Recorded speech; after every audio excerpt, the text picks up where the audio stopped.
seperti kita tahu dalam bab fikih perkhilafan ulama itu rahmat.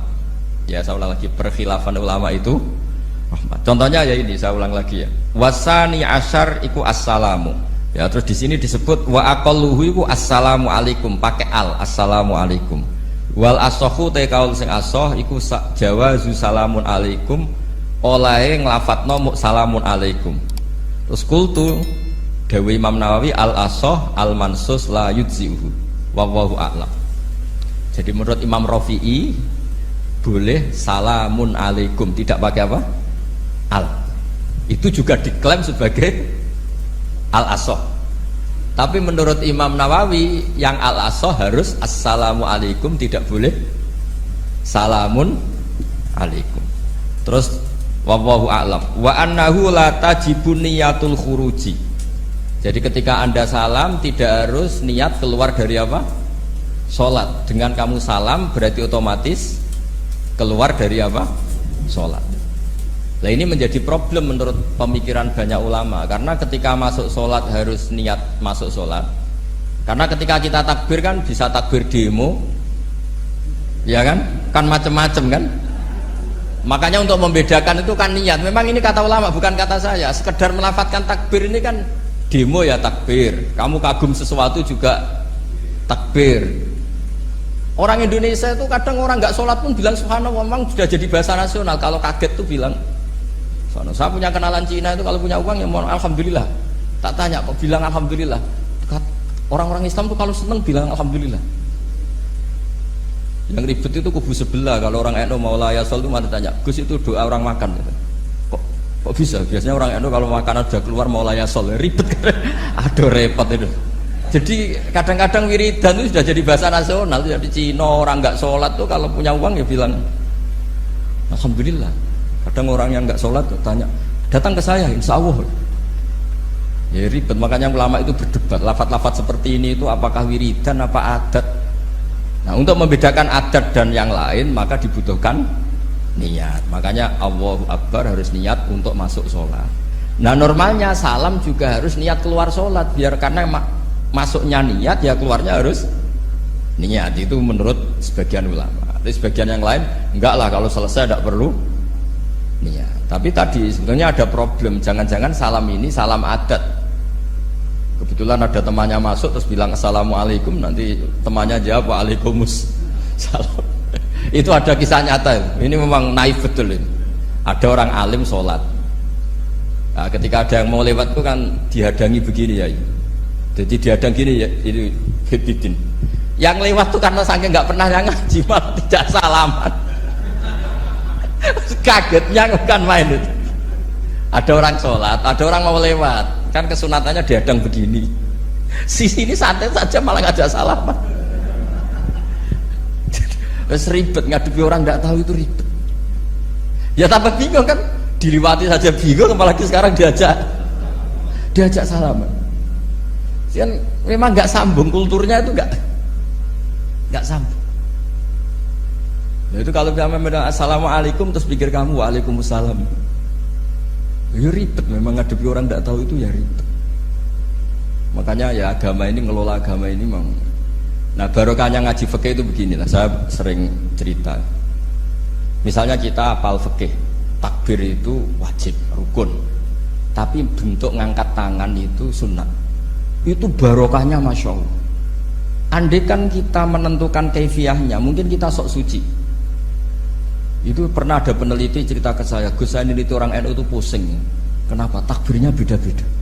Ada yang terlalu semangat Allahu Akbar, apalagi yang was-was, wah itu semangatnya masya Allah. Malah ada yang tanya, itu takbir berkali-kali itu madzhab apa? Jadi orang was-was cobalah bertobatlah, itu jangan sampai jadi madzhab baru. Kalau yang was-was orang bodoh gak masalah, coba kalau dia orang alim alama, nanti muridnya juga niru, oh ternyata takbir yang saya itu 3 kali itu. Oh ternyata takbir yang saya itu 7 kali. Itu kalau dia jadi imam. Kalau dia jadi makmum nyampai ini pinggirnya, sampai pinggirnya takut kan bulan baleni. Ada yang kayak orang nggak punya uang, Allahu Akbar tangannya diangkat separuh saja enggak. Itu kan, tapi itu enggak ngefek di Indonesia karena dari awal kiai-kiainya ngajarin ngangkat tangan itu nah caranya juga agak Bukan, terserah kamu. Begitu juga posisikan tangan itu juga sunat. Sehingga kalau sampai ke Turki atau kemana-mana itu ada yang kayak orang baris, ya kan? Babis takbir ya sudah. Ada yang sendakap, sendakapnya beda-beda. Ada yang nutupi iga yang hilang katanya, sampai begini. Ada yang santai begini. Oh pokoknya nggak jelas.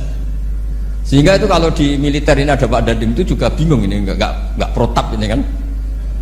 Tapi kalau di fikih itu memang kalau sekali nggak diwajibkan terserah masing-masing. Ada yang kayak orang baris, ada yang sendakep begini, katanya apa? Nutupi iganya yang hilang. Wadah yang sambil rasa-rasa, macam-macam. Tapi barokahnya ilmu fikih itu diputuskan memang dari awal tidak wajib. Yang wajib itu takbirnya. Maka duduk juga begitu, meskipun kita sepakat duduk tahiyat ula namanya iftiros, duduk tahiyat akhir namanya tawarruk, itu harus kita vonis, kita hukumi sunnah. Cara seperti itu sunnah. Wa ayyu qu'udin qa'ada sohat sholatu, seperti kemarin di Minhajul Thalibin, dengan duduk gaya apa saja sholatnya tetap sah. Sehingga kalau kita di Arab misalnya pas haji, orang Arab itu memang ya agak kacau.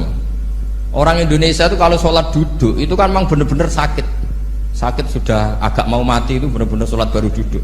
Orang Arab itu enggak, sholat duduk pakai kursi, soft itu enggak ada orangnya, ada kosong, itu jalan kaki, kursinya di bawah.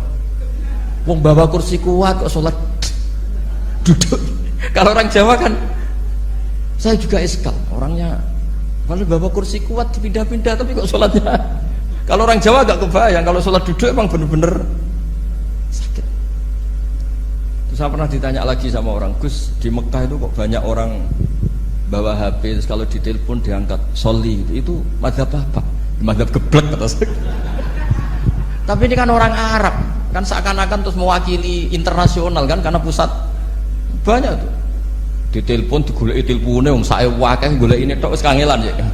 Warang ketemu soli patene. Nah, kita kan diajarin di kiai-kiai Indonesia kalau itu membatalkan apa? Salat. Jadi ribet. Nah, barokahnya kitab-kitab seperti ini, meskipun kita di Indonesia itu mengikuti panduan yang diarahkan atau yang dibagukan oleh ulama-ulama dulu. Nah, Indonesia itu makanya berkah. Saya sering ketemu ulama Mekah itu kalau muji haji Indonesia luar biasa. Bukan sekedar sopannya, memang cara hajinya itu nyari kaul yang disepakati itu sah. Karena memang dilatih KBIH, dilatih Kemenak, masih dilatih kiai setempat. Meskipun niatnya ya kadang tidak baik. Saya pernah tak tanya, kenapa kamu latihan haji sebegitu? Kalau sholat kok enggak? Sholat gak sah, gak apa-apa, Gus, gak bayar, ini kaji. Oh ternyata dia itu sholat bedino ratau kursus mbek kula. Bareng ape kaji oleh takok tenan, tak takok. Oh sholat kira tau takok, nak kaji kok takok. Nak sholat rasa gak iman, Gus, gak bayar, ini kaji. Cuma sebenarnya kurang ajar kata saya. Jadi ternyata sekarang terkuak. Kenapa orang-orang awam tuh kalau kaji kok semangat belajar? Semangatnya sama dengan sholat apa di bawah haji jauh sholat itu? Berpuluh-puluh tahun sholat tuh dengan gaya yang nggak ada perkembangan. Tapi haji pisan langsung keren. Ternyata karena bayar ya. Apa perlu ditiru? Sholat harus bayar supaya ini supaya. Ya itu alasannya itu. Nak haji rasa berat Gus, apa? Bayar Gus. Nak sholat rasa kok nggak bayar wae maksudnya. Padahal kalau kita ngikuti as-sholat imaduddin, sholat dengan haji itu afdal mana? Afdal sholat, harusnya lebih serius belajar sholat ketimbang belajar haji. Tapi setahu saya nggak ada kan KBIS itu, kelompok bimbingan ibadah sholat. Jadi ini kritikan saya, semoga didengar ya. Cobalah. Padahal ini Raden Asnawi dikarangi pesolatan supaya orang itu sholatnya benar ya, sholatnya benar ya. Jadi ngaji fikih seperti ini setidaknya Anda menjadi tidak mudah mengadili orang lain, bahwa sholat itu yang takbir tok yang wajib, misalnya baca ya Fatihah tok, sehingga kalau ada imam lupa baca surat ya gak apa-apa, memang dari tidak wajib. Jadi pemilahan wajib dan tidak ini penting supaya tidak menghakimi pada yang lain. Jangan sampai perilaku kesolehan itu menjadi bentuk yang mengadili, nggak boleh. Itu Pak Kapolres, kalau di ilmu fikih itu ada ulama penjaga ilmu itu ekstrim-ekstrim. Dulu ada sahabatnya Nabi namanya Jabir bin Abdullah, ini ada di kitab Bukhari, di kitab sholat. Ya maksudnya al ilmu tentang sholat. Itu semua yang di masjid itu sudah pakai jubah, pakai gamis. Kalau orang Indonesia mungkin ya pakai hem, pakai baju batik, pakai. Itu dia datang malah gamisnya dicopot, gamisnya dicopot, imamanya dicopot, terus tinggal pakai satu sarung, terus dicancang di sini, akidan bena torofaihi ala atik, dicancang begini, kayak cerita-cerita di perang pahlawan itu, hanya dengan pakai sarung satu dikalungkan.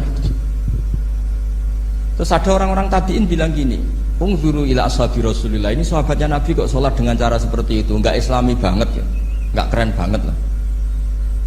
Terus kata Jabir bin Abdullah, saya sengaja melakukan ini supaya kamu tahu bahwa batas aurat yang dimaksud Nabi seperti ini.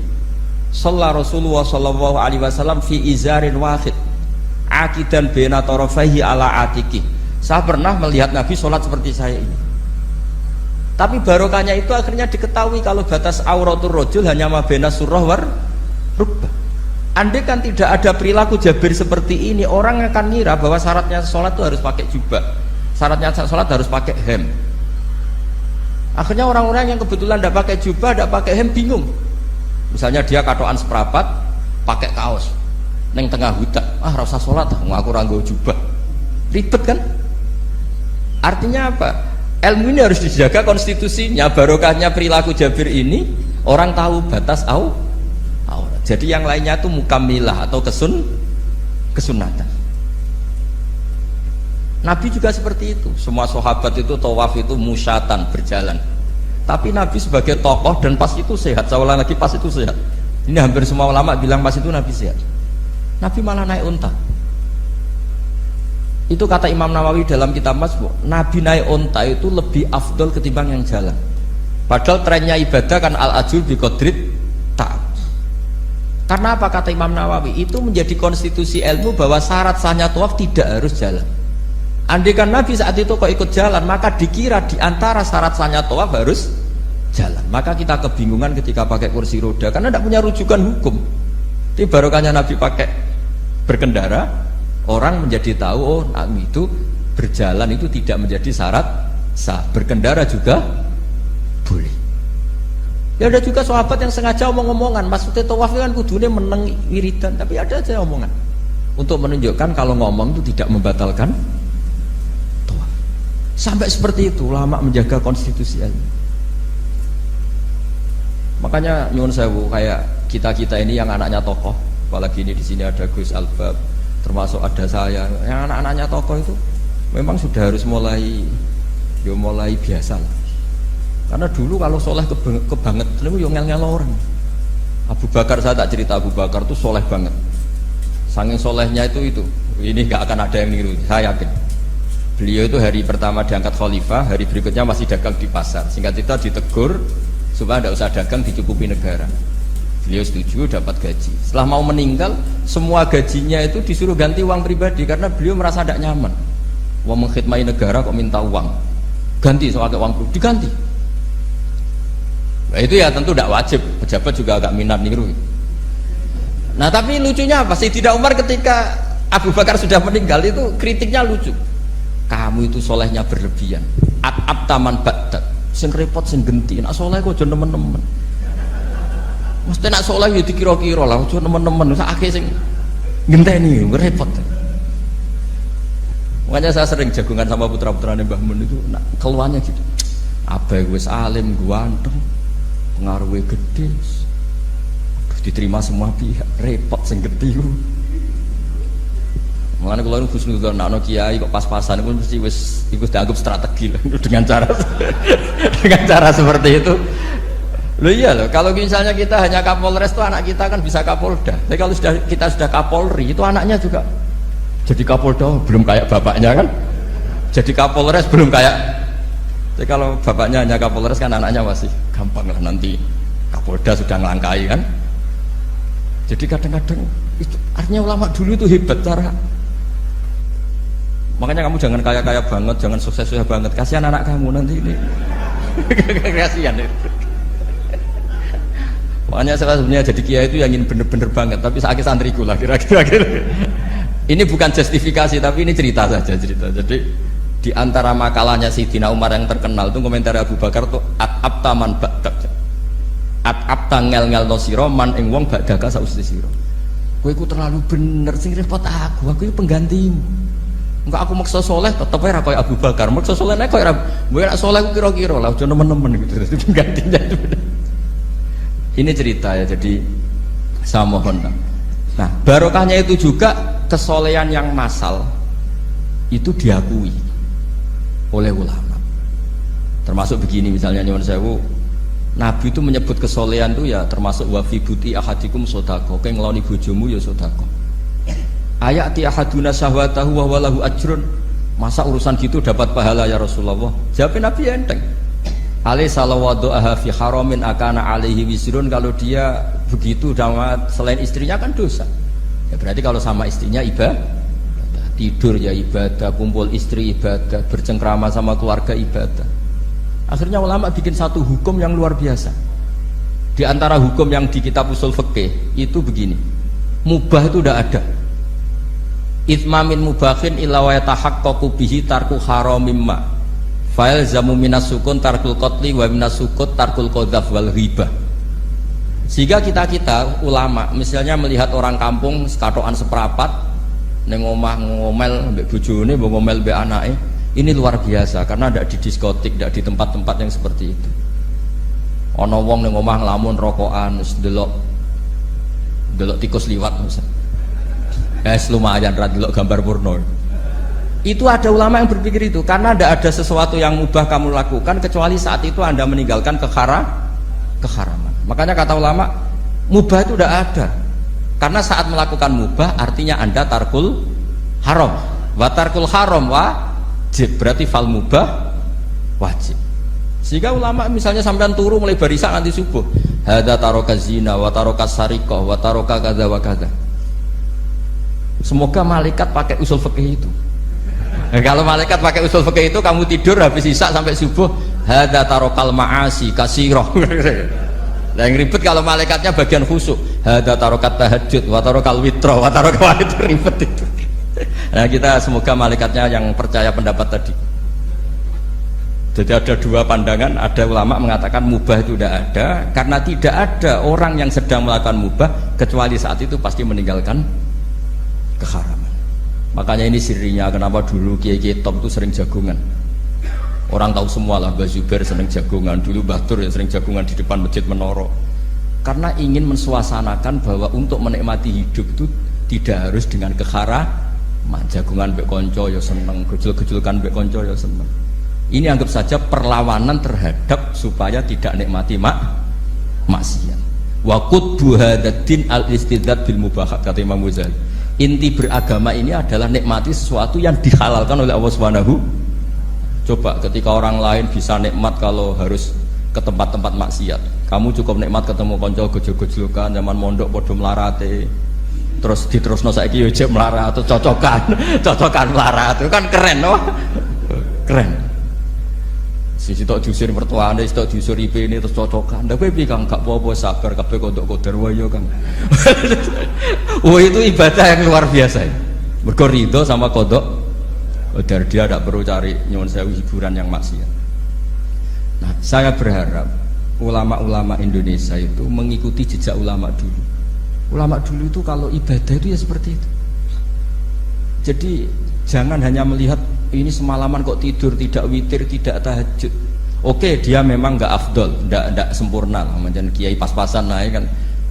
Tapi ya jangan lihat tarokal witro wa tarokat tahajud, tapi kamu juga harus lihat tarokal dahab ila nikla wa tarokat dahab ila mahalil mak. Siapa yo sekali-kali muji orang susahnya apa sih? Suudzon itu dikurangi, sekali-kali muji orang lah. Jadi kalau ada orang tidur hada tarokal maasi, alhamdulillah, meskipun ya rada damu-amu sih tarokal maasi wa tarokat toat, ya sudah lah gak apa-apa lah. Tapi nah di sini terus kualitas. Nah dengan cara itu Anda bisa membaca Quran secara fasih.